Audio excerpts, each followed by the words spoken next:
Alright, अभी तक अगर आप थोड़ा सा रिव्यू करें हम, तो हमने क्या चीजें पढ़ी हैं? हमने we talked about classes, okay, we talk about object, ठीक है, और क्लास के अंदर हमने we talked about member attributes and functions, right? और हमने क्या चीज पढ़ी है? हमने कुछ स्टैटिक एट्रीब्यूट्स के बारे में भी पढ़ा है, static attributes and functions, okay. Last floor आवाज आ रही है आपको? ठीक है। अच्छा, इसके अलावा क्या बात पढ़ी है हमने? वो पढ़ी है कि हमने कंस्ट्रक्टर्स पढ़े थे, कंस्ट्रक्टर्स एंड डिस्ट्रक्टर्स पढ़े थे। फिर हमने सिंगलटन पैटर्न भी पढ़ा, ठीक है, सिंगलटन पैटर्न भी पढ़ा था, मल्टीटॉन पैटर्न भी पढ़ा, ठीक है। Then we also read about, अच्छा by the way, utility functions का पता है आपको? यूटिलिटी फंक्शंस, ठीक है। फिर हमने एक कॉन्सेप्ट पढ़ा जिसे कहते हैं deep copy, shallow copy, right? तो shallow copy was a very important point. Shallow copy को रिमूव करने के लिए हमने डीप कॉपी पढ़ी थी, और डीप कॉपी के लिए जो सबसे पहली चीज हमने की थी वो क्या थी? हमने कॉपी कंस्ट्रक्टर पढ़ा, कॉपी कंस्ट्रक्टर, राइट? और then we did a very important topic, it's called operator overloading.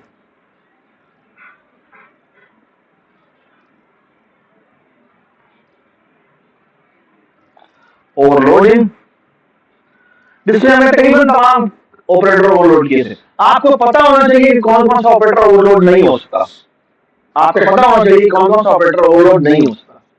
जैसे for example dot operator overload नहीं हो सकता, ठीक है, हाँ, ठीक है, ऑलराइट। ऑपरेटर ओवरलोडिंग में हमने बहुत सारे ऑपरेटर ओवरलोड किए, सबसे स्पेशली जो ऑपरेटर मुझे बहुत पसंद है वो है ये वाला ऑपरेटर, ठीक है।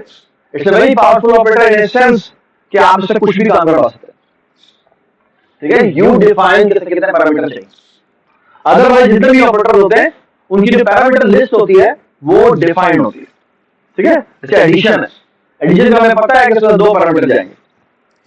अगर मेंबर फंक्शन के तौर पे लिख रहे हैं तो एक पैरामीटर जाएगा, और एक पैरामीटर एज ए पैरामीटर के तौर पे सी होगा, एक इम्प्लिसिटली पास होगा एज ए बेस पॉइंट, ठीक है।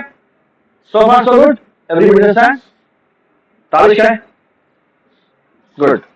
अच्छा, अब एक और बड़ी जरूरी बात, ऑपरेटर ओवरलोडिंग के साथ हमने एक बहुत इंपॉर्टेंट ऑपरेटर पढ़ा था, वो था ऑपरेटर इक्वल टू। ये क्यों पढ़ा था? ये भी डीप कॉपी नहीं होगा। अगर आप डिक्लेरेशन के बाद असाइनमेंट ना करें, उसके अलावा असाइनमेंट करें, तो that will definitely call operator equal to, जो कि शैलो कॉपी करता है। उसको अवॉइड करने के लिए हमने क्या किया था? हमने ऑपरेटर इक्वल टू बनाया, ठीक है। उसके बाद एक्चुअली लूप शुरू हुई थी, जिसमें we talked about object relations, object relations, okay. और ऑब्जेक्ट रिलेशंस में जो बहुत इंपॉर्टेंट बात है वो ये कि हमने एक्चुअली तीन रिलेशनशिप पढ़े थे, तीन नहीं चार रिलेशनशिप पढ़े थे। सो एक था, पहले था ऑब्जेक्ट कॉम्पोजिशन, ऑब्जेक्ट कॉम्पोजिशन था जिसकी दो अकसाम थी, एक थी कॉम्पोजिशन और एक क्या थी? एक थी एग्रीगेशन,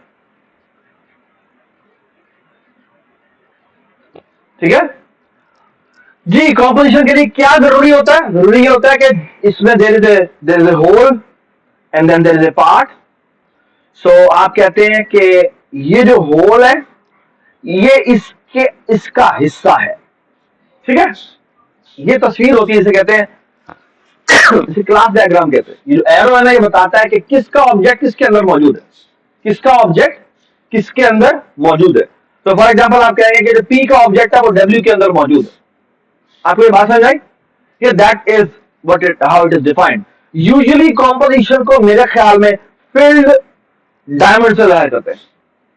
फील्ड डायमंड का मतलब ये होता है कि इसकी क्रिएशन और इसकी डिस्ट्रक्शन दोनों की रिस्पॉन्सिबिलिटी किसकी है? होल की। ओके, उसके बाद था एग्रीगेशन। एग्रीगेशन भी पार्ट होल रिलेशनशिप ही होता है।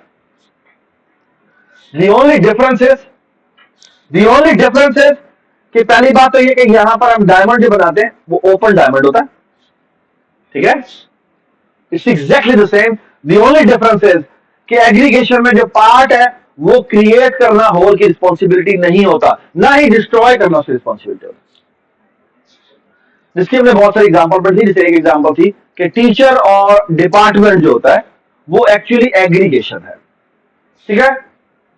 आई होप एवरीबडी अंडरस्टैंड। ओके, जो सेकंड रिलेशनशिप था जो बड़ा इंपॉर्टेंट था वो था एसोसिएशन।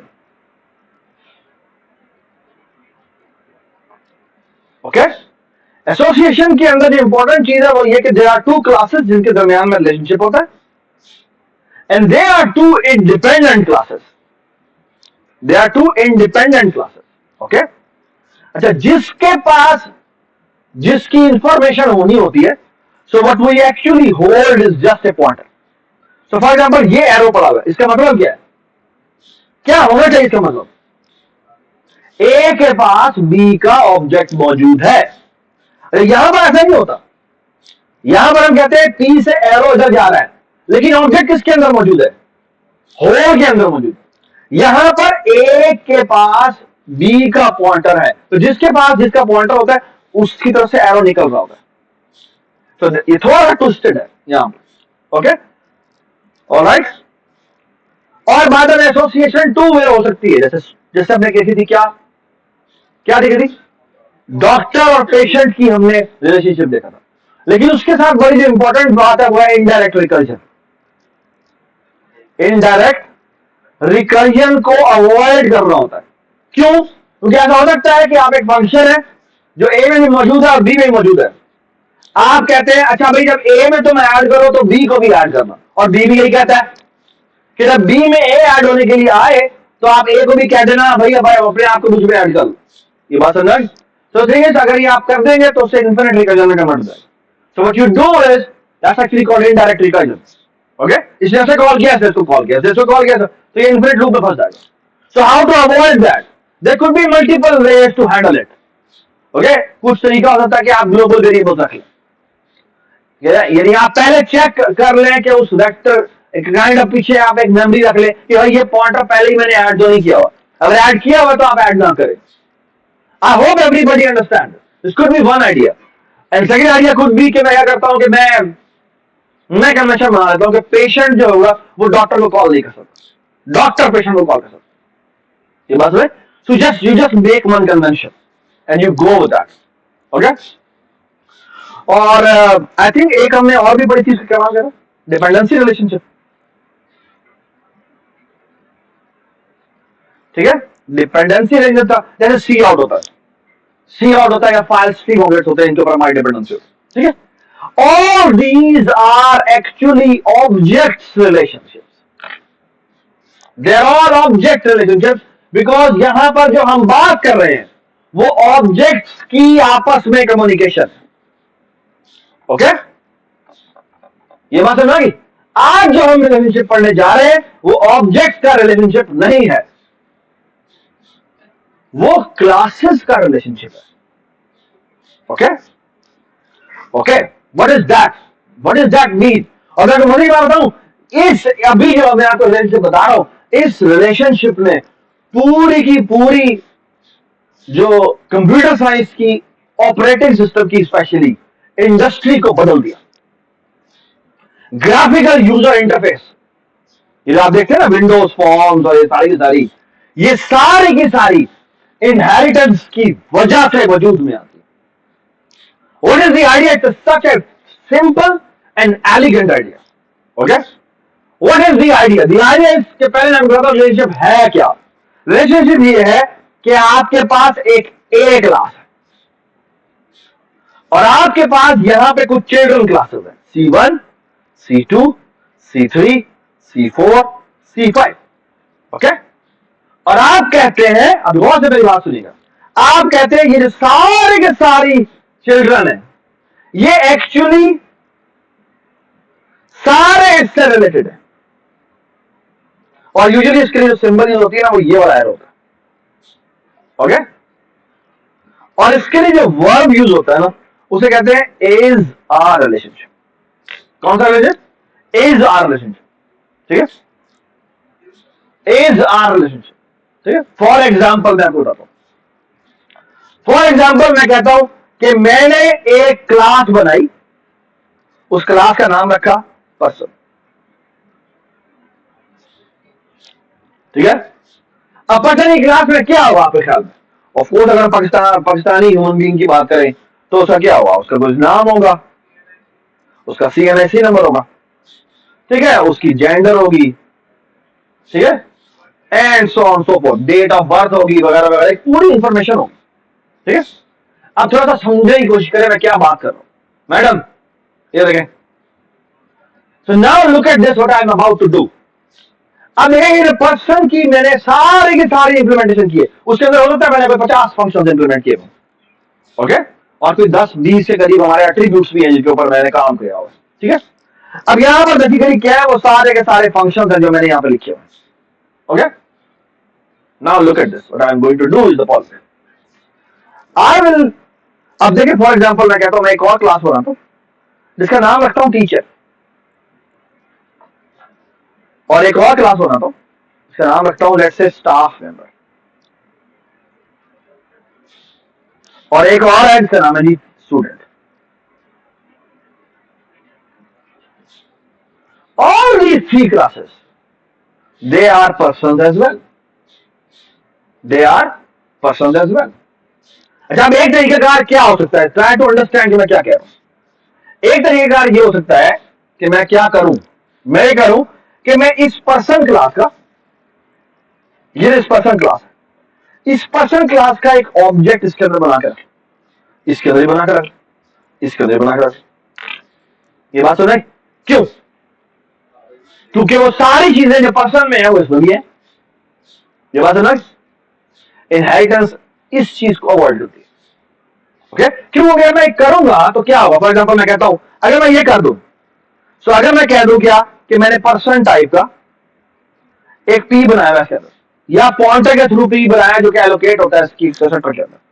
सो अगर मैं लेट्स से टीचर बनाऊंगा और एक T बनाऊंगा, इसको मैंने जो कंस्ट्रक्ट करना है कर दिया, इसके अंदर जो पैरामीटर भेजे थे मैंने भेज दिए, और P के एट्रीब्यूट के मैं कंस्ट्रक्टर कॉल करके कर लेता हूं अंदर ही, यानी कि क्या, टीचर के कंस्ट्रक्टर के अंदर मैं P के कंस्ट्रक्टर कॉल कर दूंगा। किस तरह कॉल करूंगा? Member initialization list, okay. Member initialization list आपको पता है, ठीक है, कॉलम लगा के होती है, ठीक है। अच्छा, अब अगर मैं कहूं कि मैंने T का डॉट कोई फंक्शन कॉल करना, लेट्स से मैंने टीचर की डेट ऑफ बर्थ लेनी है, तो मैं कहता हूं T डॉट, होना तो ये चाहिए कि T डॉट गेट DOB, ऐसे है। बट द प्रॉब्लम इज कि DOB तो इसके पास नहीं है। व्हाट विल हैपन, हमें एक्चुअली ये करना पड़ेगा क्या, T डॉट गेट पर्सन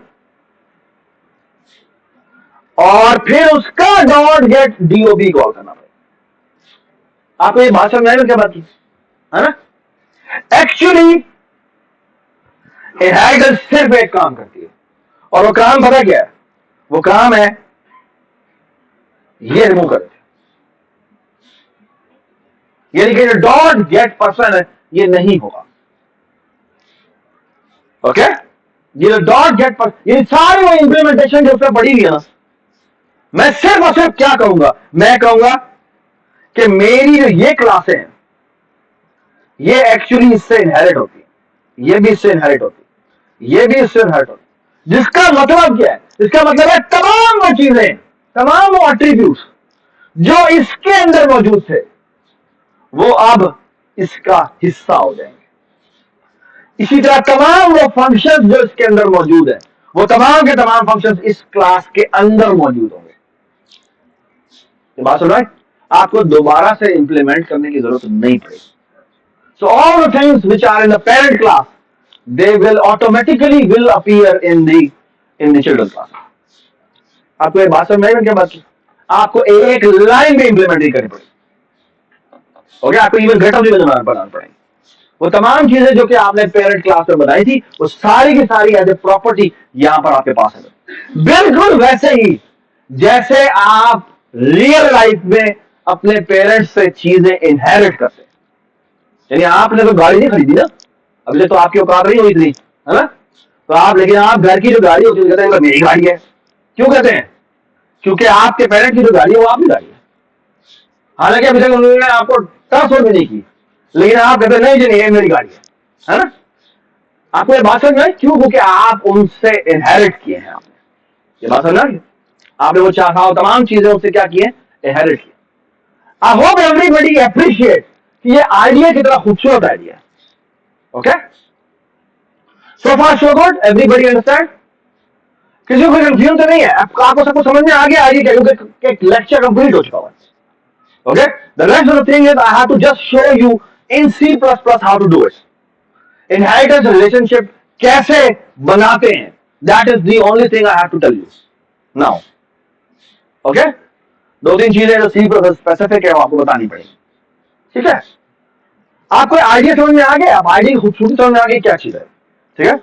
क्या आपको सारी चीजें जो कि आपने, अब आपको ये भी समझ में आ जाना चाहिए कि ये रिलेशनशिप क्लास लेवल रिलेशनशिप है. क्यों क्लास लेवल रिलेशनशिप है? कि वो तमाम चीजें जो उस क्लास में थी वो तमाम की तमाम इस क्लास में भी आ गई. अब अगर आप नीचे वाली क्लास का कोई ऑब्जेक्ट बनाएंगे तो क्या होगा? एक और बड़ी खूबसूरत एप्लीकेशन जो मैं आपको बताने लगा थोड़ी देर. Okay, you will be blown away कि वो कितना खूबसूरत आइडिया. ओके, और मैं आपसे एक सवाल करता हूं, ट्राई टू अंडरस्टैंड कि ये बात कितनी इंपॉर्टेंट बात है. Okay, so let me tell you what's the problem. The problem is the following. Okay, we're going to बड़े ऐसे कहते हैं इसके बारे में बात नहीं करते. ठीक है, we'll talk about it जैसे किताब पढ़ते हैं उसके साथ. ठीक है, all right. So let me start. Inheritance relationship. चल जाओ भाई.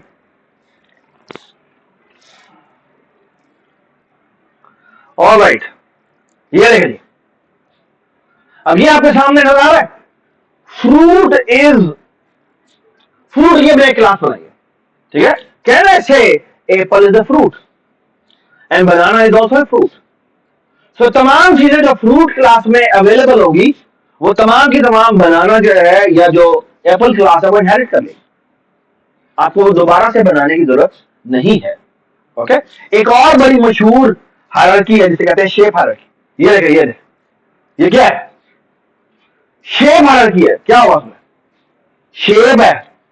ठीक है, शेप से क्या होता है? एक्चुअली तो मैंने क्लास आपको असाइनमेंट जो लैब बनाई हुई है उसमें होता है कि शेप ही क्लास होती है. शेप ही क्लास है. इनहेरिट होती है तीन क्लास है. एक होती है 1D shape, 2D shape, 3D shape. Okay, फिर 1D शेप से एक ही क्लास इनहेरिट होती है. वो कौन सी होती है? 1D शेप से कौन सी क्लास होती है? पॉइंट होता है, राइट? है ना? पॉइंट होता है. लाइन 1D होती है. लेकिन उसको line is defined by how many points? Line is defined by 2 points, right? लेकिन हाँ आप कह सकते हैं चलो लाइन को हम 1D कर देते हैं. ठीक है, ठीक है, चले जी अब 2D में आ जाए. 2D के अंदर क्या क्या होता है? आप बाहर में देखो, आप थोड़े से एट्रीब्यूट्स भी ऐड होते जा रहे हैं. कैसे? अब अगर 1D के अंदर और चीज भी ऐड होती है. जैसे लाइन है, लेट्स से रे है. रे is also a fundamental shape. Segment is also a fundamental shape. आपको ये बात समझ आ रही? ठीक है, इसी तरह आगे आ जाए. आपकी अब भले ही बात देखिए क्या, लेट्स से 2D में आ जाते हैं. अब 2D में तो पूरा जहाज हो जाता है ना? कैसे? फॉर एग्जाम्पल मैं कहता हूं ट्राइंगल है. ठीक है, मैं कहता हूं रेक्टेंगल है, स्क्वायर है, पैरेललोग्राम है. तो क्या होता है? वो जो ट्रेपेजियम है, और कौन सा है? सर्कल है. Very good. ठीक है, अब आप 3D में आ जाए, और बाद में इन सब के अंदर एक बाद में मैं एक मजे की बात बताता हूँ, 2D शेप के अंदर, ओए मोबाइल दो, उसे मोबाइल लो यार से, ये जो सामने खड़ा हो, ये तस्लीम जो नाम, हाँ दो, हाथ दो, खड़े दो, तुम खड़े दो, खड़े दो, क्या कर रहे तुम, क्या जी बंदा यार दो, यही खड़ा होगा, हाँ जी। तो देखें मेरी गलत बात सुने, जो 2D शेप है उसके अंदर एक एट्रीब्यूट होगा जो कि शेप में नहीं था, नहीं, सर्कल की कितनी साइड होती है, बता, कितनी साइड होती है, हाइट, हाइट सर्कल की कौन सी हाइट होती है, हाँ, एरिया, वेरी गुड, किसने बोला एरिया, वेरी गुड, ठीक है। तो सर्कल का एक्चुअली 2D शेप जितनी भी होती है उनको एरिया होता है, आपको ये बात समझ आ रही। अच्छा आप जाएगा 3D के अंदर, 3D में एक और बड़ी मजेदार चीज होगी, वॉल्यूम होगा, एक प्रॉपर्टी है। अब बाद में क्या, वो मैं 3D क्लास के अंदर रखूंगा, अब ये नीचे क्लास है इनहेरिट होगी, सब में वो एट्रीब्यूट ऑटोमेटिकली आ जाए। आपको ये बात समझ आ रही, आई होप एवरीबडी अंडरस्टैंड, ओके, ठीक है, उठो, उठो यहां से, उठो, वहां खड़े हो, हाँ जी। आई होप एवरीबडी अंडरस्टैंड कि ये जो क्लास हायरार्की है उसका फायदा क्या है, फायदा यह है कि मैं एक जगह इंप्लीमेंटेशन करूं, और जब मैं इनहेरिट करूंगा तो वो तमाम चीजें जो मैंने ऊपर बनाई होगी वो सारी की सारी निचली वाली क्लासें में इनहेरिट हो जाएंगी, मतलब मुझे दोबारा नहीं बनानी पड़ेगी, वो तमाम फंक्शन जो मैंने पेरेंट क्लास में बनाए थे वो मुझे निचली क्लासों में अवेलेबल होंगे। ये बात समझ, कैसे करेंगे प्रोग्रामेटिकली अभी बताते हैं हम, ठीक है जी, सॉरी जोर से बोलो, हाँ कौन से फंक्शन, जिद सबर करो, ठीक है, very good question, will talk about it, okay. चलिए जी, let's talk about basic inheritance in C plus plus, अब हम सी प्लस स्पेसिफिक बात करने लगे, ऑलराइट। आमतौर पे जो टर्म यूज होती है पेरेंट क्लास को, इनमें से कोई भी नाम दे सकते हैं, कुछ लोग इसे आप कुछ किताबों में पढ़ेंगे, कुछ लोग कहते हैं पेरेंट क्लास, कुछ कहते हैं बेस क्लास, कुछ कहते हैं सुपर क्लास, ओके, ठीक है, ऑलराइट। जो चिल्ड्रन क्लासेस होती हैं, नीचे वाली जो क्लास जो इनहेरिट होती है उनको इनहेरिटेड क्लासेस भी कहते हैं, कुछ लोग उसको चिल्ड्रन क्लासेस भी कहते हैं, कुछ ड्राइव क्लासेस भी कहते हैं, कुछ सब क्लासेस भी कहते हैं, ओके, ऑलराइट। और ये कौन सा रिलेशनशिप होता है, एज आर रिलेशनशिप होता है, ओके। ये आपके सामने बड़ी मजेदार एग्जांपल है, okay, and let me start with a very nice example, okay, जो मैंने आपके सामने अभी बनाई भी थी, तो शायद वही एग्जांपल है। तो लुक एट दिस, पर्सन की इसने क्लास बनाई, ठीक है, अब पर्सन की क्लास में उसका उसने एक पब्लिक एट्रीब्यूट रखा है, पब्लिक एट्रीब्यूट, प्राइवेट एट्रीब्यूट नहीं है, ठीक है, we will talk about private attribute as well. तो पब्लिक एट्रीब्यूट है जिसमें उसका नाम है और उसकी एज, ओके, यहां पर से कंस्ट्रक्टर बनाया, इसमें एक स्ट्रिंग व्यू पास होता है, ओके, और एक एज पास होती है, जो भी आता है वो मेंबर इनिशियलाइजर लिस्ट के थ्रू उसको असाइन होगा। आपको ये बात समझ में आ गई, कुछ तो नहीं समझ, सो पास हो गुड, ठीक है। उसके अलावा इसने दो गेटअप बनाए हुए, एक गेट नेम बनाया हुआ है और एक गेट एज बनाया हुआ है, ओके, दोनों कांस्टेंट फंक्शन है और दोनों ये वाले एट्रीब्यूट जो कि इसके वो रिटर्न भी कर देते हैं, ठीक है, इसको एतराज तो नहीं हुई। I hope everybody understand this, okay, now look at this. अब ये देखें, अब मैंने बेसबॉल प्लेयर की क्लास बनाई, ठीक है। अब बेसबॉल प्लेयर में क्या रखा था उसने, इसने क्रिकेट की का प्लेयर की बात कर रहे थे, ठीक है, तो उसकी बैटिंग एवरेज पड़ी हुई है और उसने होम, हाँ, नंबर ऑफ सिक्सेस कह सकते हैं, कुछ भी कह सकते हैं, ठीक है, कितने मैचेस खेले हैं, ठीक है, कितने उसने 100 मारी है, कितनी उसने 50 मारी है, जितने भी एक क्रिक इन्फो के ऊपर एक छोटी सी मजेदार की एग्जांपल बन सकती है वो हम बना लेते हैं, ओके। अब देखें यहाँ पे क्या हो रहा है, यहाँ पे हो रहा है कि यहाँ पे इसका सेक्टर कॉल होता है, उसमें जो भी दोनों एट्रीब्यूट पास हुए हैं वो से एट्रीब्यूट भेजिए, ठीक है। यहाँ पे अब आगे चलते अच्छा, अब एक और बात सुनिए, पहले क्या लिखा है, now what do we want to keep track, we want to keep track of के ये जो प्लेयर है हमारा, बेसबॉल प्लेयर है, क्रिकेट प्लेयर है, उसका हम नाम और उसका एज ये हम मेंटेन करना चाहते हैं, ठीक है, बैठ जाओ please. Alright, now look at this, what I will going to do is the following, I will just say this. I will say class है बेसबॉल प्लेयर, कॉलन, और यहां मैं लिखा दूसरी क्लास का नाम कि ये किस क्लास से इनहेरिट होती है, ओके। उससे आगे पब्लिक लिखा हुआ है, ये क्या है अभी आपको थोड़ी देर में पता लगेगा वो क्या होता है, ओके। बट लेट्स अज्यूम कि कॉलन लिखने के बाद सिर्फ आप लिखते हैं कि मैं इस क्लास से इनहेरिट होता हूं। What does this imply? It means कि तमाम चीजें जो पर्सन क्लास में मौजूद थी वो मेरी क्लास में भी आ चुकी हुई है। मतलब ये कि बेसबॉल प्लेयर क्लास के अंदर, अब ये बात और सुने, इस बेसबॉल क्लास के अंदर एज भी आ गया और इसमें नेम भी आ गया, ओके। अब थोड़ा सा चेंज देखिएगा, किसी कंस्ट्रक्टर में क्या चीज है, आप बोल रहे कंस्ट्रक्टर में क्या चीज है। एक बात अभी तक ने ऐड नहीं किया, इसमें से क्या किया, इसमें से ये काम किया, ठीक है। अच्छा, अब एक और मजेदार बात बताओ। अच्छा, अब सवाल है मेरा आपसे, और सवाल यह है कि भाई मैंने तो इसका नाम और क्या था, एज, वो तो इनिशियलाइज कर दी, वो कैसे इनिशियलाइज करूं, ओके। अच्छा, ये देखें, अब हम करते क्या है, ये देखें क्या हुआ है, अब यहां पर भी नहीं किया इसने, बराबर डैश है, ये देखें। अब इसका मेन चेक करें, मेन में क्या करता है, मेन में कहता है कि मैं बेसबॉल प्लेयर की क्लास का एक ऑब्जेक्ट बनाता हूं, इसका नाम होता है जोई, ओके। इसको मैंने डिफॉल्ट वैल्यू असाइन कर दी, ओके। उसके बाद मैं कहता हूं जोई डॉट एम अंडरस्कोर नेम। अब क्योंकि इसकी पेरेंट क्लास में एम अंडरस्कोर नेम में क्या था, वो एट्रीब्यूट उसके अंदर मौजूद था और पब्लिक था, प्राइवेट था। क्योंकि वो पब्लिक था, वो इसका भी पब्लिक एट्रीब्यूट ही बनाए, और इसीलिए मैं उसे एक्सेस कर सकता हूं। और जब मैं डॉट एम नेम को चेंज करूंगा जोई से, तो क्या होगा, उसका नाम जोई हो जाएगा।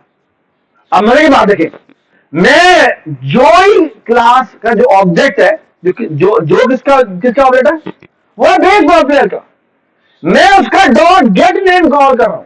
मुझे बताएं इसके अंदर डॉट गेट नेम है, ये कहीं डॉट गेट नेम है इसके अंदर कहीं देना आपको नजर आ रहा है डॉट गेट नेम, इसके अंदर डॉट गेट नेम नहीं है, लेकिन इसके अंदर डॉट गेट नेम है। क्यों है, क्योंकि वो इनहेरिट हुआ है किससे, पर्सन से। पर्सन में क्यों कोई गेट नेम था, तो वही गेट नेम यहां पर भी एज ए पब्लिक फंक्शन आ चुका है, एज ए पब्लिक फंक्शन आ चुका है। आपको ये बात समझ में आ गई, ओके। और ये कोड बिल्कुल ठीक चलेगा, there will be absolutely no problem, okay. आपको ये बात समझ में आ गई। अब थोड़ी सी चीजें चेंज होगी, थोड़ी सी चीजें और चेंज होगी, और वही देखें,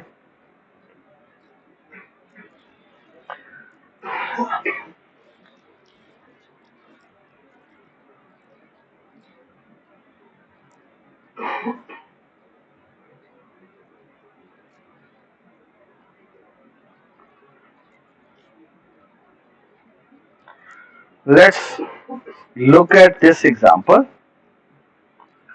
और हाय इसने अभी तक भी नहीं किया, आई थिंक ये तो हम कर चुके हैं।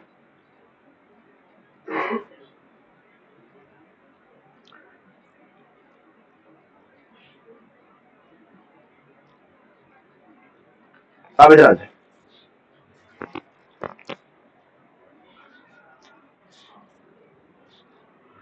अच्छा, now here is an important part, और ये बात समझने की कोशिश करें। इसलिए एक बेस क्लास बनाई, इस बेस क्लास में एक पब्लिक एट्रीब्यूट है जिसका नाम है एम अंडरस्कोर आईडी, ठीक है। ये बेस क्लास का कंस्ट्रक्टर इसमें बनाया है, और इसमें क्या किया, int ID is equal to 0, default value इसकी 0 है, और यहां पे मेम्ब्रेन इनिशियलाइजेशन लिस्ट के थ्रू उसको इनिशियलाइज कर दिया, ठीक है। उसके अंदर गेट आईडी भी है, वो आईडी रिटर्न कर देता है। अब मैं ड्राइव क्लास में, अब ड्राइव क्लास के अंदर मैंने एक एनी फंक्शन रखा है, एक एट्रीब्यूट रखा है m_cost। अब क्योंकि वो बेस क्लास से इनहेरिट हो रहा है, तो आप मुझे बता सकते हैं मैं ड्राइव क्लास का ऑब्जेक्ट बनाऊं, उसका साइज बनाऊंगा, साइज ऑफ होता है, साइज ऑफ, उसका साइज ऑफ कितना होगा, कितने बाइट्स है ये, 8 बाइट दिए हुए। और बेस क्लास के अंदर क्या पड़ा हुआ है, एक आईडी पड़ा हुआ, क्या है, वो इंटीजर है, तो कितने बाइट टोटल, 12 बाइट। आपको ये बात समझ आई, टोटल कितने बाइट्स होंगे, 12 बाइट्स होंगे, ओके। अगर पैडिंग ना हो तो, पैडिंग याद रखो, ठीक है, अगर पैडिंग होगी तो यहां पर 16 लिखा हुआ है, ओके, और मेरा ख्याल से आंसर 16 आएगा, ठीक है। अच्छा, अब मैं आपको बड़ी मजेदार बात, ये ड्राइव क्लास की ऑब्जेक्ट का मैंने कंस्ट्रक्टर बनाया और यहां पे ये कॉल किया, ये गेट कॉस्ट भी है, और अब मजे की चीज है, अगर मैं बेस क्लास का ऑब्जेक्ट बनाऊंगा तो वो बेस क्लास का कंस्ट्रक्टर कॉल होगा। अगर मैं ड्राइव क्लास का ऑब्जेक्ट बनाऊंगा तो क्या होना चाहिए, शाबाश, पहले वो बेस क्लास का ऑब्जेक्ट कॉल होगा और फिर वो ड्राइव क्लास का ऑब्जेक्ट कॉल करेगा, ओके। अब क्योंकि बेस क्लास का आपने, खड़े हो तुम, क्योंकि बेस क्लास का आपने डिफॉल्ट कंस्ट्रक्टर लिखा हुआ था बिलाल, क्योंकि आपने बेस क्लास का, पीछे पीछे पीछे पीछे पीछे, क्योंकि आपने बेस क्लास का डिफॉल्ट कंस्ट्रक्टर लिखा हुआ है, इसी वजह से क्या होगा, इस वजह से इस लाइन के ऊपर ये लाइन है ना, ये लाइन कॉल करेगी इस कंस्ट्रक्टर को, किस कंस्ट्रक्टर को, इस कंस्ट्रक्टर को। लेकिन साथ ही वो यहां देखेंगे, ओ यहां पे कंस्ट्रक्टर, वो जो बेस वाला कंस्ट्रक्टर है वो अवेलेबल है, नहीं है अवेलेबल, तो क्या होगा, वो अच्छा कोई डिफॉल्ट कंस्ट्रक्टर अवेलेबल है ऊपर, अगर डिफॉल्ट कंस्ट्रक्टर अवेलेबल है तो उसे कॉल कर दे, अगर नहीं होगा तो क्या होगा, तो फिर क्या होना चाहिए आपके ख्याल में, अगर डिफॉल्ट कंस्ट्रक्टर अवेलेबल नहीं है, अगर डिफॉल्ट कंस्ट्रक्टर अवेलेबल नहीं है और आपने लेक्चर्स की तरह आप एक पैरामीटर पास करना लाजमी है, ओके। अब अगर वो आपने पास नहीं किया तो क्या होगा, वो आपको क्रिएट नहीं करने देगा, वो आपको ड्राइव क्लास का ऑब्जेक्ट क्रिएट करने नहीं देगा। क्यों नहीं क्रिएट करने देगा, क्योंकि ड्राइव क्लास का ऑब्जेक्ट बनाने के लिए उसको बेस क्लास का ऑब्जेक्ट बनाना पड़ता है आपके अंदर। आपको ये बात समझ आ रही है क्या बात करो, तो एसेंशियली इस लाइन के ऊपर ड्राइव क्लास के अंदर वो आने से पहले किसे कॉल करता है, वो बेस क्लास के कंस्ट्रक्टर को कॉल करता है। आपको ये बात समझ आई, ठीक है। यहां पर हमने एक्सप्लिसिटली कॉल नहीं किया, अभी आपको एक्सप्लिसिटली कॉल दिखाते हैं। सो बेसिकली यहां पर ये बात थी, और अब मजे की बात देखें, यहां पर भी सही बताया कितना लेट कर रहा है। ये देखिए जी, मजे की बात यह है कि ये इसने क्लास बनाई, इसने कहा इंस्टेंशिएटिंग बेस, इसने इंस्टेंशिएटिंग बेस ही कॉल किया, ओके, तो बेस कॉल हो गया। लेकिन जब मैंने इंस्टेंशिएटिंग ड्राइव बनाया तो देखें कॉल क्या हुआ है, क्या कॉल हुआ है, पहले बेस कॉल हुआ है, फिर कौन सा कॉल हुआ है, फिर आपका ड्राइव कॉल हुआ। आपको ये बात समझ आ रही है, ठीक है। आई होप एवरीबडी अंडरस्टैंड, ठीक है। जिसका मतलब है आपको एक काम करना चाहिए, और वो काम, अच्छा आप एक और बात सुने, लेट्स से मेरा पूरी क्लास हायरार्की है, आपने क्लास ए बनाई, फिर क्लास ए में क्लास बी बनाई, क्लास बी बनाई जो कि ए से इनहेरिट होती है, फिर आपने सी बनाई जो बी से इनहेरिट होती है, फिर एक डी बनाई जो सी से इनहेरिट होती है, ठीक है। अच्छा, लेट्स से अब आप मुझे बताएं क्या होगा, लाइन नंबर 4 पे क्या होगा, लाइन नंबर 7 पे क्या होगा, लाइन नंबर 10 पे क्या होगा, लाइन नंबर 13 पे क्या होगा, बताएं। लाइन नंबर 4 पे सिर्फ एक कंस्ट्रक्टर कॉल होगा, कौन सा, ए का। लाइन नंबर 7 पे कौन सा पहले कॉल होगा, फिर इधर आ जाए, पहले ए फिर बी फिर सी, इधर आ जाए, A B C D, okay, इसी ऑर्डर में कॉल। लुक एट दिस, जी रहेगा जी, जब ए का स्टार्ट किया तो ए आउटपुट हुई, बी हुआ तो ए बी आउटपुट, सी किया तो ए बी सी आउटपुट, और डी हुआ तो A B C D output.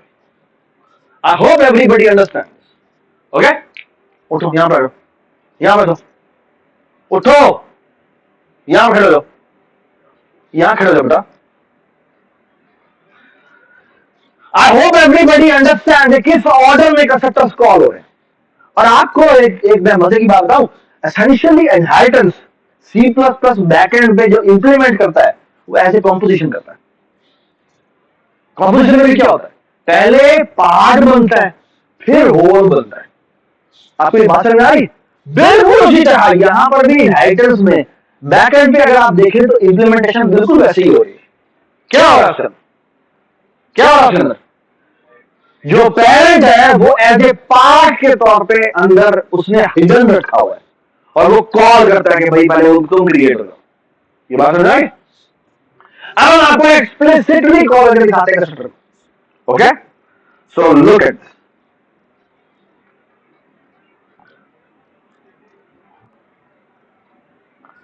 So now look at this. यार ये फिर वही चौड़ मारी है।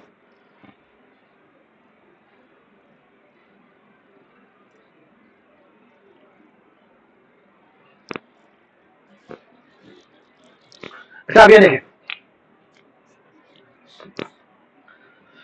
पब्लिक क्लास को देख ले मेरे, ये जो हमारी बेस क्लास है उसको पहले पढ़ लें। बेस क्लास में क्या पढ़ा होगा बेटा, ये हमारी बेस क्लास, ठीक है। इसके पास क्या हुआ, इसके पास ये ड्राइव क्लास है, इसके पास कॉस्ट आई, इसने कॉस्ट जो इसका एट्रीब्यूट है उसको असाइन कर दिया, ठीक है। लेकिन मैंने जब ड्राइव क्लास का ऑब्जेक्ट बनाना है तो मैं चाहता हूं जब ड्राइव क्लास का मैं ऑब्जेक्ट बनाऊं तो उसके अंदर पैरामीटर लिस्ट पूरी भेज दूं। पूरी भेजने का मतलब क्या है कि वो तमाम चीजें जो कि बेस में क्रिएशन के लिए चाहिए वो मैं आपको भेज दूं। आपको ये बात समझ में क्या चाहूं कि मैं चाहता हूं कि ड्राइव क्लास के अंदर का जब मैं ऑब्जेक्ट बनाऊं तो वो तमाम चीजें जो उसकी बेस पार्ट को इनिशियलाइज करने के लिए चाहिए वो मैं एज एट्रीब्यूट्स के अंदर भेज, ठीक। मैं एग्जांपल देता हूं। सो लुक एट दिस, ये देखें ये क्या होगा,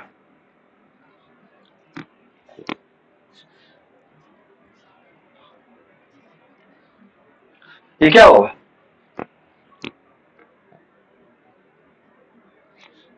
बताएं क्या होगा इसके अंदर। मैं यहां पे आया, यहां मैंने क्या किया, यहां मैंने कॉस्ट भेजी है और आईडी भेजा है। आईडी कौन सा है, आईडी वो मेरे पेरेंट वाला एट्रीब्यूट है ना। और मैंने यहां पे असाइन क्या किया, हमने कहा एम अंडरस्कोर कॉस्ट, उसको वैल्यू मैंने असाइन कर दी और साथ ही मैंने कहा कि कॉमा लगा के एम अंडरस्कोर आईडी को आईडी असाइन कर दो, ठीक है। तो क्यों लिखा है डज नॉट वर्क, हाँ उसमें डिफॉल्ट कंस्ट्रक्टर है या नहीं है।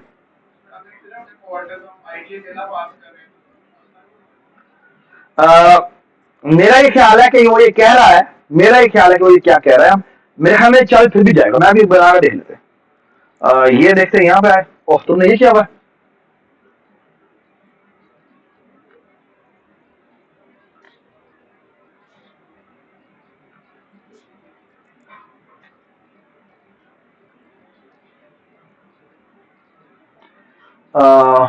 empty project,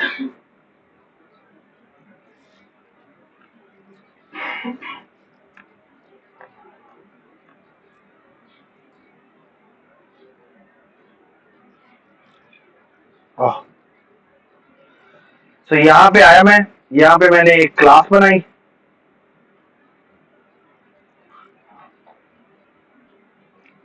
इसका नाम रखा ए, और इसको मैं बेशक डिलीट कर देता हूं।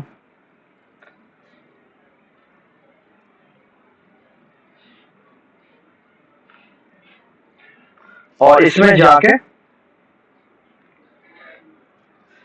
लेट्स से मैं इंटीजर पब्लिक में आया और पब्लिक में आके मैंने एम अंडरस्कोर ए एक एट्रीब्यूट रखा,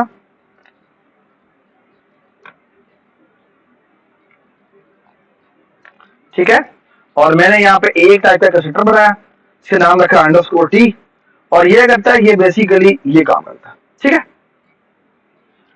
अच्छा अब मैं कहता हूं, अब लेट्स से भागा मैंने तो कोई डिफॉल्ट कंस्ट्रक्टर नहीं बनाया, इसमें डिफॉल्ट कंस्ट्रक्टर है या नहीं है?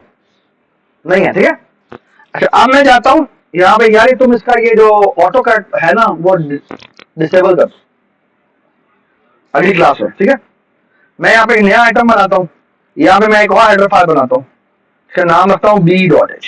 ठीक है, अच्छा इसमें मैं क्या करता हूँ, इंक्लूड करता हूँ a.h, और यहां मैं कहता हूं क्लास b, और यहां पे ऑफ कोर्स उसको मैं कहता हूं कि इस एक क्लास से वो इनहेरिट होती है। ठीक है, इसमें मैं इंटीजर एक एट्रीब्यूट रख रहा हूं b। ठीक है, चेक करो बड़ा ही डैश है। ठीक है, और बाद में इसको मैं पब्लिक सेक्शन रखूंगा। ठीक है, और यहां मैं गया, यहां पे जाके मैंने b टाइप का कंस्ट्रक्टर बनाया, इसमें मैंने अंडरस्कोर a भेजा और इंटीजर अंडरस्कोर b भेजा। ठीक है, मैं यहां पे कॉलन लिख रहा हूं, और कॉलन लिख के मैं कहता हूं m अंडरस्कोर b को इनिशियलाइज कर दो, किससे? अंडरस्कोर b से, और क्या करो m अंडरस्कोर a को इनिशियलाइज कर दो, किससे? किससे? अंडरस्कोर a से। ठीक है, अच्छा वो कह रहा भाई ये नहीं चलता,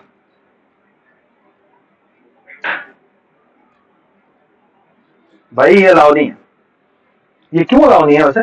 एक मिनट, ये a.h है ना, m अंडरस्कोर a ही है। अच्छा एक और बात भी है, मसला पता क्या हुआ है?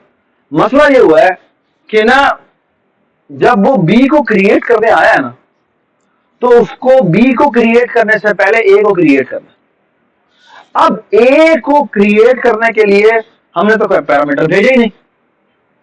आपको ये बात समझ आ रही है चारों? क्योंकि उसको एक पैरामीटर लाजमी चाहिए। So the way to do it is कि आप यहां पे जाएं, यहां पे a लिखते हैं। इसका मतलब क्या है? अब वो कहेगा a का डिफॉल्ट जो कंस्ट्रक्टर है वो कॉल करो, उसके अंदर करो अंडरस्कोर a ले जाओ। तो जिस तरह से आप कॉम्पोजिशन रिलेशनशिप में करते हैं, बिल्कुल वही काम आपने यहां पे किया। आपको ये बात समझ आई? मैं क्या बात की लास्ट रो? बेटा कोई बात समझ आई? ठीक है, the way to do it is this कि आप कहते हैं प्लीज ये कर दो। ये बात समझ आई? ठीक है, सो फार सो गुड। अच्छा मैं एक चीज बस चेक करना चाहता हूं, वो ये कि क्या नाम था, m अंडरस्कोर a था ना, इस पे वो एरर दे रहा है। और अगर मैं फॉर एग्जांपल यहां पे जाके इसकी डिफॉल्ट वैल्यू कर दूं, अब भी एरर आएगा? अब भी आता है, ठीक। लेकिन एक बात है वैसे, अगर मैं फॉर एग्जांपल ये ना करूं, यहां पे जाके कर दो, क्या m underscore a is equal to underscore a, that is fine. Okay, that is fine. Member initialization list के थ्रू मुझे जो इजाजत है, वो क्या इजाजत है? वो इजाजत है अपने एट्रीब्यूट्स को इनिशियलाइज करने की, और जिसकी और जो इसके अंदर कंपोज हुई चीजें उनको इनिशियलाइज करने की इजाजत है। आपको ये बात समझ आई? और मैं आपको क्या बताया था, इनहेरिटेंस रिलेशनशिप बेसिकली बैकएंड पे कंपोजिशन हुआ होता है। तो आपको जो कंपोजिशन वाला पार्ट है वो इनिशियलाइज करने की इजाजत है, लेकिन उसके अंदर जो एट्रीब्यूट है उसे चेंज करने की इजाजत नहीं। हाँ, अगर आपने चेंज करना है फिर आप जाके इसके फंक्शन के अंदर जाकर करें, यहां पर आपको अवेलेबल है। Okay, that's the change which you have to bear in mind. Okay, ठीक है। So I hope कि you understand कि जब इसने कहा है this will not work, why this will not work? Because member initializer list में आप यहां पर कौन कौन से एट्रीब्यूट डाल सकते हैं जो इसके अपने मेंबर एट्रीब्यूट्स हैं। ओके, आप जिससे इनहेरिट हो रहा है उसका एट्रीब्यूट यहां पर नहीं डाल सकते, हाँ इस ब्लॉक के अंदर डाल सकते हैं। Okay okay, alright.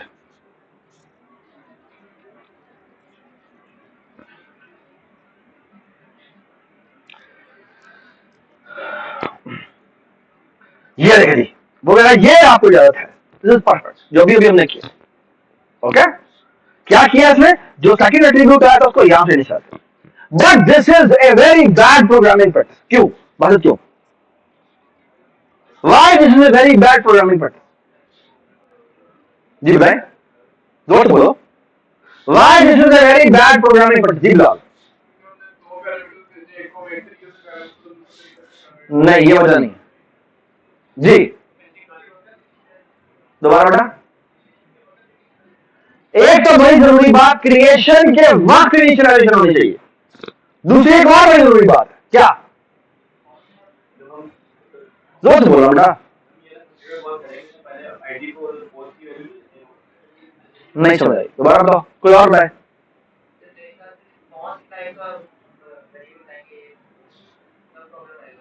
Cost type का वेरिएबल बनाएंगे तो भी प्रॉब्लम आएगा। You are absolutely right. और भी बताएं, और भी मसला है। क्या मसला है? एक बहुत बड़ा ऑब्जेक्ट ओरिएंटेड प्रोग्रामिंग के पॉइंट ऑफ व्यू से मसला है। और वो क्या मसला है? सॉरी, वैलिडेशन नहीं हो रही। भाई उस क्लास का पता था कि इसकी वैलिडेशन क्या करनी थी। उस क्लास का एट्रीब्यूट है ना, तो पेरेंट क्लास के एट्रीब्यूट को पता है कि मैंने इसकी वैलिडेशन कैसे करनी। आपको ये बात समझ में क्या बात की है? अगर आप ये काम करना शुरू कर देंगे तो फिर तो आप तबाही फेर देंगे। फॉर एग्जाम्पल, आपने पर्सन क्लास की क्लास बनाई, उसके अंदर डेट ऑफ बर्थ आ रही है, उसको आपने जिस तरह से चेकिंग की वगैरह वगैरह कुछ इनिशियलाइजेशन दी, वो वहां पर हो गया हुआ है। ओके, अब यहां आगे दोबारा से आप इनिशियलाइजेशन कर देते तो आपने तबाही फेर दी। आपको बात समझ आई? क्यों? क्योंकि असल में होना ही चाहिए था कि उसका आपको कंस्ट्रक्टर ही कॉल करना चाहिए। वो उसकी रिस्पॉन्सिबिलिटी है। उसके अंदर जो काम जिस क्लास की रिस्पॉन्सिबिलिटी है उसको वही होना चाहिए। अगर आप इस क्लास में उसके एट्रीब्यूट्स को इनिशियलाइज करने जा रहे हैं तो आप बहुत घटिया काम करने जा रहे हैं। आप कर सकते हैं, लेकिन ये आप ऊप के प्रिंसिपल को वायलेट कर रहे हैं। I hope everybody understand. Okay, ये बहुत जरूरी बात है। तकरीबन तमाम प्रोग्रामिंग लैंग्वेज में आपको ये चीजें मिलेंगी। ओके, डिफरेंट तरीके से। जावा में आपको या I don't know C sharp में जब आप आते हैं तो पहली लाइन में जाके लिखते हैं कि सुपर वाला मैं कंस्ट्रक्टर कॉल कर रहा हूं। ठीक है, उसका इनहेरिटेंस का तरीका डिफरेंट होता है। मेंबर इनिशियलाइजेशन लिस्ट नहीं होती उसके। ठीक है, जावा के अंदर मेंबर इनिशियलाइजेशन लिस्ट नहीं होती। तो आप पहले लाइन पे आगे लिखते हैं आमतौर पे सुपर, और सुपर के साथ आप सीधे पैरामीटर से वो भेज दी, चल तू कर तैयार हो जाए। Okay, I hope everybody understand. ठीक है, वो कन्वेंशंस है, हर लैंग्वेज की पार्टों में भी होती है। ओके, तो that's how you do it. Okay, ठीक है, so this is correct but this is incorrect object orientedly. Okay, so what is recommended is essentially क्या? ये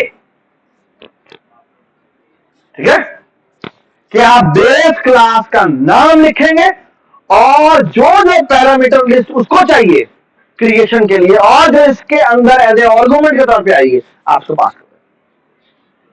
ये बात समझ आई? ठीक है, क्या कर दो, नहीं कर दो। ठीक है,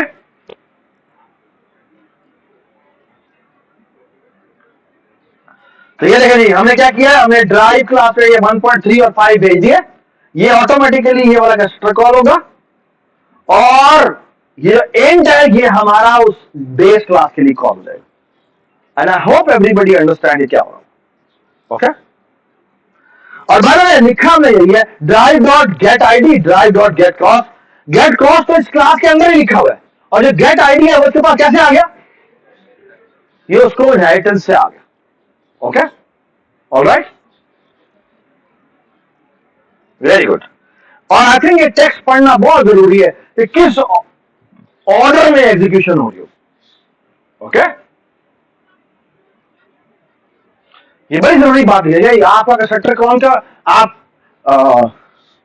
आपकी मेमोरी एलोकेट होगी, आपका ड्राइव क्लास का कंस्ट्रक्टर कॉल होगा और जिसके अंदर ये पैरामीटर पास होंगे और रिसीव होगी। आप ये समझ, फिर क्या होगा, compiler looks to see if you have asked for a particular base class constructor, और हमने किया हुआ है वहां, तो वह करेगा वो उसके कॉरेस्पॉन्डिंग उस कंस्ट्रक्टर को कॉल कर देगा। अगर आपने कॉल नहीं किया हुआ तो वो डिफॉल्ट कंस्ट्रक्टर कॉल करेगा।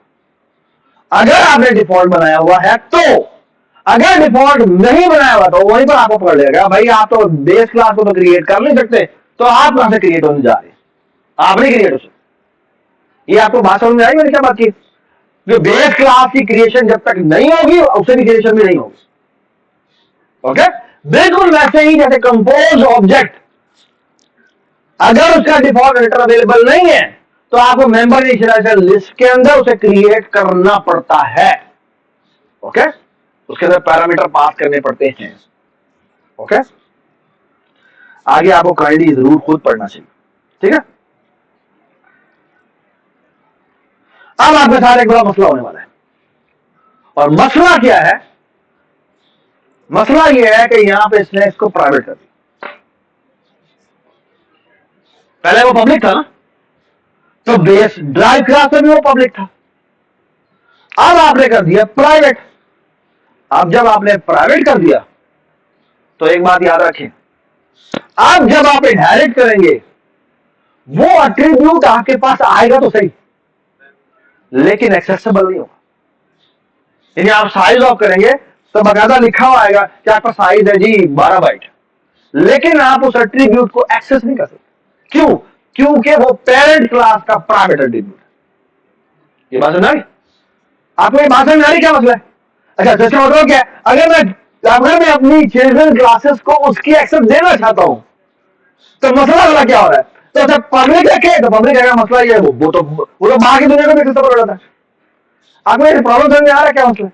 कि मेरा मसला ये है कि अगर मैं प्राइवेट कर दूं तो प्राइवेट करने से होता है कि वो नीचे वाली क्लास को तो एक्सेसिबल नहीं करता, मैं तो उसे एक्सेस देना चाहता हूं।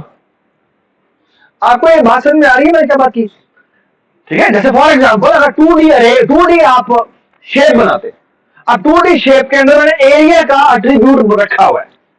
अब जब ट्रायंगल की क्लास आप बनाएंगे तो आप तो उस एरिया को चेंज करना चाहते हैं, लेकिन आप तो चेंज कर नहीं सकेंगे, क्यों? क्योंकि वो प्राइवेट है। अब जब वो प्राइवेट है तो आप तो उसको एट्रीब्यूट को एक्सेस ही नहीं कर सकते। आपको समझ में आ रही है?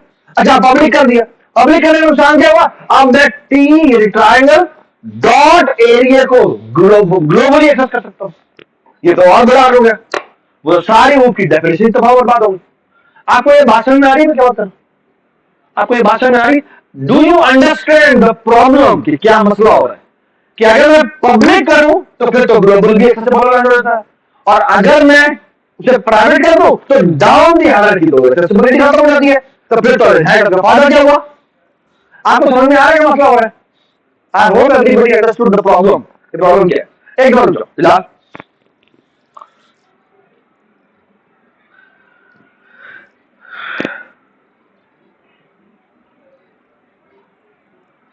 Please look at the board.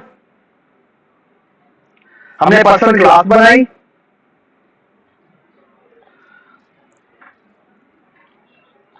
और आप देखना हम क्या करते हैं। ये मैंने प्राइवेट बनाया हुआ है,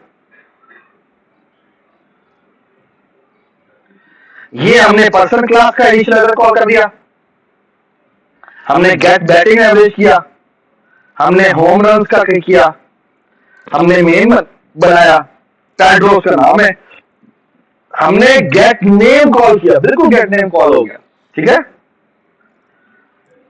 पैड्रो हो गया, बिल्कुल ठीक हो गया, ठीक है। अच्छा, अब मसला आने वाला है, और मसला ये आने वाला है, आई थिंक ये जो हम करते हैं चाहे कर लें,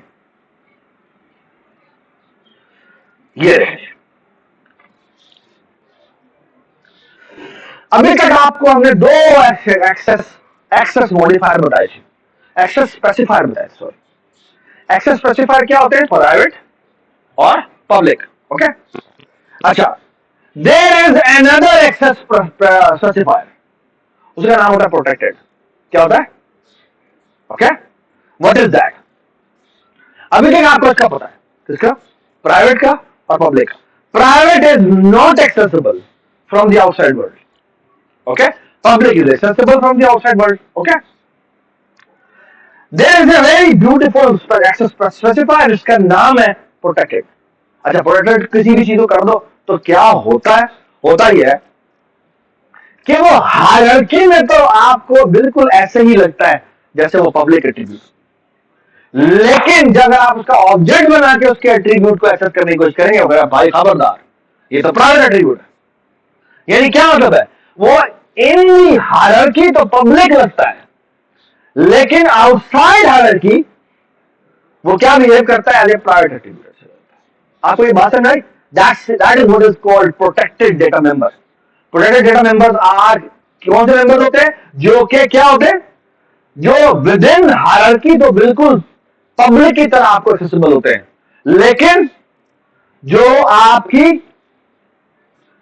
आपका ग्लोबल एक्सेस है उसमें वो एज ए प्राइवेट एट्रीब्यूट की तरह एक्सेस होते हैं।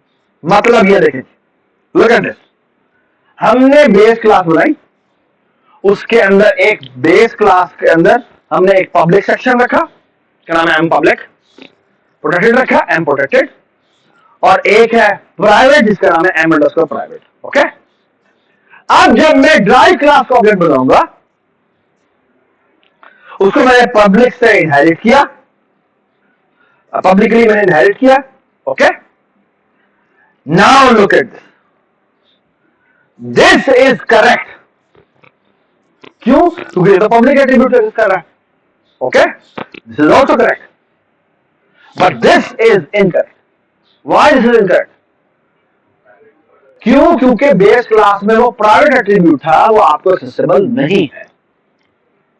आपको ये बात समझ आ गई? ठीक है, आई hope everybody understand this. Okay, अब आप आए ग्लोबल स्कोप के अंदर, ये चेक करें क्या होगा। मैंने अब क्या किया, मैंने बेस क्लास का एक ऑब्जेक्ट बनाया, ठीक है, इस ऑब्जेक्ट के अंदर मैं डॉट पब्लिक को एक्सेस करूंगा, एक्सेस हो जाएगा। डॉट प्राइवेट को एक्सेस करूंगा, वो of course it is not allowed. अगर मैं डॉट प्रोटेक्टेड को भी एक्सेस करने की कोशिश करूंगा तो वही कहेगा तो मैं अलाउड नहीं है। यानी ग्लोबल स्कोप के अंदर आपको प्रोटेक्टेड डेटा मेंबर्स की इजाजत, एक्सेस की इजाजत नहीं होती। किसकी इजाजत होती है? विद इन हायरार्की इजाजत होती है। ये बात समझ आई? ठीक है, यहां ये बिल्कुल घर की तरह, घर की आपकी कुछ चीजें हैं जो कि आपको एक्सेसिबल है, जैसे कार है, कार आपके घर का प्रोटेक्टेड मेंबर है। ये बात समझ आई? क्यों? क्योंकि आपके घर वाले जितने भी हैं उनको एक्सेसिबल होगा, ठीक है, लेकिन जो बाहर से आ रहा है उसको एक्सेसिबिलिटी नहीं होगी। आपको ये बात समझ आ रही है क्या मतलब? ठीक है, और ये बिल्कुल उसी से आपकी रियलिटी से इंस्पायर्ड है। ओके, सो फार सो गुड। ठीक है,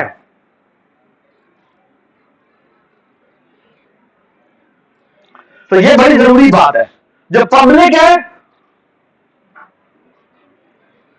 वो पब्लिक ही रहता है।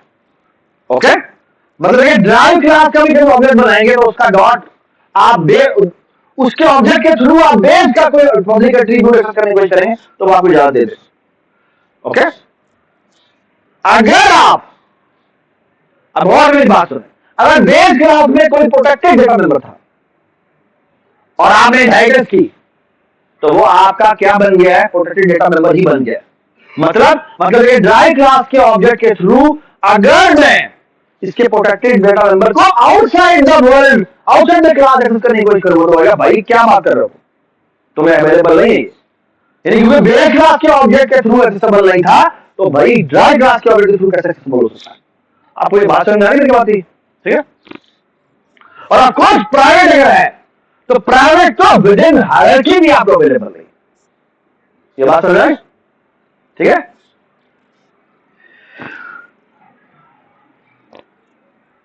ऑलराइट, अब आपको बड़ी जबरदस्त बात मिलने लगी है। बस कैसे करते हैं, बाकी चीजें हम बाद में पढ़ेंगे।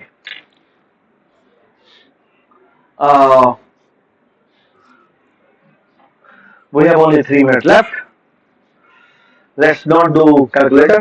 फिर कल आपका एक सेशन होगा, ठीक है, आधे घंटे का 45 मिनट का सेशन होगा, ठीक है। I will going to tell you कि वो किस बारे में होगा। वो हमने बेसिकली करना बेटा क्या है, हमने ये वाला कैलकुलेटर, ये भी नहीं होता, ये वाला होता है, कौन सा होता है, स्टैंडर्ड होता है। अब जो साइंटिफिक जो मैंने आपको तस्वीर नहीं भेजी थी, हम कोशिश करेंगे वो वाला बनाए, यार ये स्टैंड नहीं होता, खैर, हम ये वाला कैलकुलेटर बनाएंगे, ठीक है। और मजे की बात ये होगी कि इसका जो व्यू होगा ना वो एग्जैक्टली ऐसे ही होगा, ठीक है। You are going to see के वो कितना मजे का लगता है, ठीक है। Alright, so I will go to so आपका काम क्या है प्लीज, आपका काम यह है कि दो चीजें कर लें। आपने करना यह है कि उस्मान आपने काइंडली शेयर कर देना है कि कैसे इंस्टॉलेशन करनी है सी शार्प की और विंडोज फॉर्म एप्लीकेशन की, ठीक है। वो कैसे एक्सटेंशन जो है वो डाउनलोड करनी है आपने, वो आप काइंडली डाउनलोड कर लीजिएगा। तो जो कल आपका जो मेकअप सेशन होगा आधे घंटे का, 45 मिनट से ज्यादा का नहीं होगा, अच्छा, ठीक है। I will going to make calculator in front of you. Of course I will not going to make entire calculator, I will going to make like 2-3 buttons में लगा के चीजों को मैं खेल कर दिखाऊंगा कि कैसे चीजें करते हैं, ठीक है। और आपसे आपसे बेसिकली काइंड ऑफ आपको सी शार्प से मैं इंट्रोड्यूस करूंगा, okay. But before that I expect कि ये जो चैप्टर है हमने तकरीबन तकरीबन जो है ये पढ़ लिया है 24.5 तक, ठीक है। तो अगर मैं आपके सामने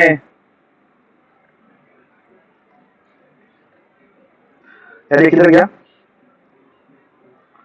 टेबल ऑफ कंटेंट में जाऊं, चैप्टर 24 है ना ये।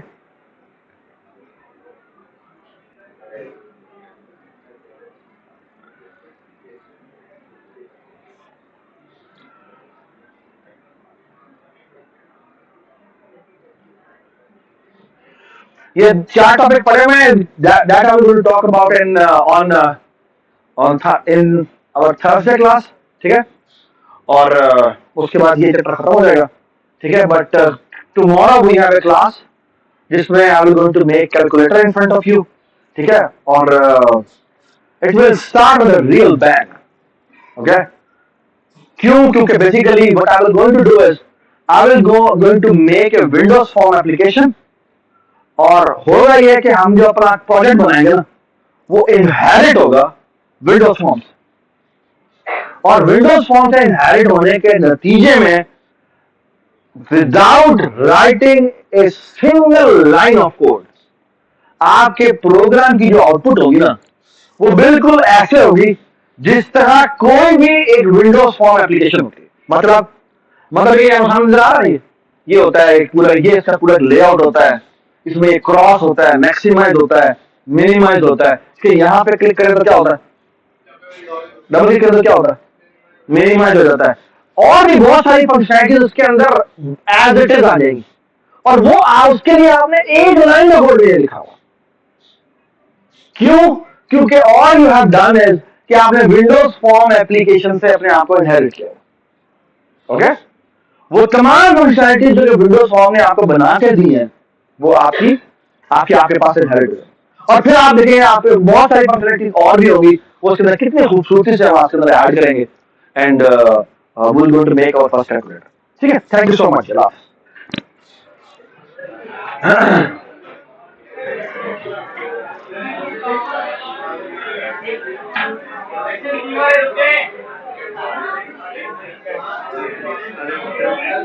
सेक्शन सी की